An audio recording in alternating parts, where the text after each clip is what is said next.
that's not terrible.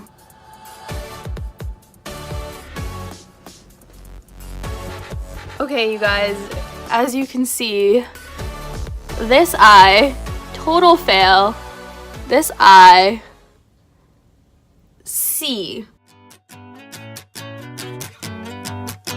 Rule number one is that you gotta have fun. Hey guys, so I basically did everything just as she did in her tutorial, except for the step where I go in and define my crease, because I needed a transition shade to make that all over lid shade apply cleaner.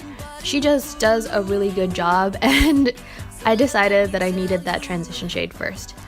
The shade on the back of my hand I did apply with my finger, even though I didn't do it on camera, and in all I just followed her exactly. So if you guys want to see how she did this look, you should watch the original tutorial.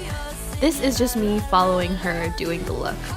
Next, I took concealer just like she did, and the same exact concealer, but the only thing I did differently here was I actually set each eye after I did it, rather than doing both eyes and then setting them, because I don't know, maybe it's my eye shape, but the first time there was so much transfer just in the process of me completing the other eye.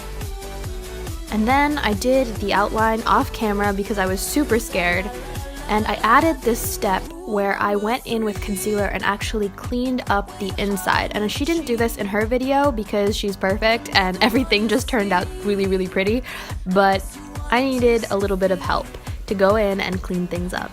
I went and just add mascara because I didn't want to wear falsies, and then I defined the lower lash line to complete the look.